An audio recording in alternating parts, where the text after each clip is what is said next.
বিমান চলাচল কর্তৃপক্ষ। এ নিয়ে আরো জানাতে যশোর বিমানবন্দর থেকে যুক্ত আছেন সহকর্মী রিপন হোসেন। রিপন, জানাবেন যশোর বিমানবন্দরে কি ধরনের বাড়তি সতর্কতা নেওয়া হয়েছে?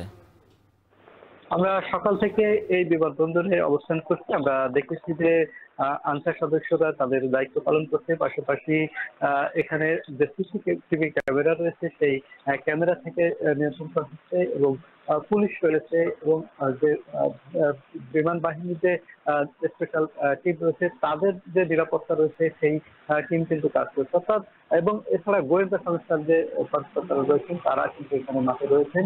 আমরা কর্তৃপক্ষের সাথে কথা বলছি, তারা বলেছেন যে কয়েক স্তরে তারা নিরাপত্তা রয়েছে এবং বাড়তি যে সতর্কতা সেটি তারা অবলম্বন করছে। যখন এই যে বিমানবন্দরটি রয়েছে যশোর যে বিমানবন্দর, এখান দিয়ে যে যাতায়াতের বিভিন্ন স্থানে যে চেকপোস্ট রয়েছে সেই চেকপোস্টে যে সতর্কতা সেটিও জোরদার করা হয়েছে।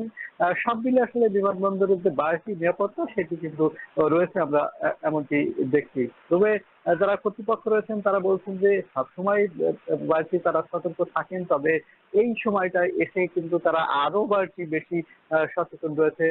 যে সিসিটিভি ক্যামেরা রয়েছে সেখানে যে মনিটরিং করছেন বিভিন্ন স্থানে, যদি কোনো সন্দেহভাজন দেখেন তবে সেখানে তাৎক্ষণিক যাতে ব্যবস্থা নিতে পারেন সে ধরনের ব্যবস্থা তারা কিন্তু রেখেছেন। আমরা দেখেছি যে আনসার সদস্যদের তৎপরতা রয়েছে। বিভিন্ন যে জায়গাগুলো রয়েছে, চেকপোস্ট রয়েছে, বিভিন্ন যে গেট রয়েছে সেই গেটে আনসার সদস্যরা সক্রিয় ভূমিকা পালন করছেন এবং যে তাদেরকে জানিয়ে দেওয়া হচ্ছে বাড়তি সতর্কতার জন্য। সব মিলে যে বিমানবন্দরটি রয়েছে বিমানবন্দরে এখনো পর্যন্ত আমরা সকাল থেকে কোনো ফ্লাইট আসেনি এবং যাত্রী যে যাতায়াত সেটিও কিন্তু কম রয়েছে আমরা দেখছি।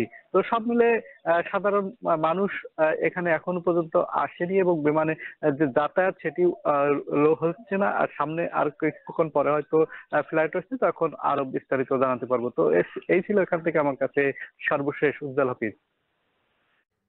যশোর বিমানবন্দর থেকে নিরাপত্তা ব্যবস্থার খবর জানাচ্ছিলেন রিপন হোসেন।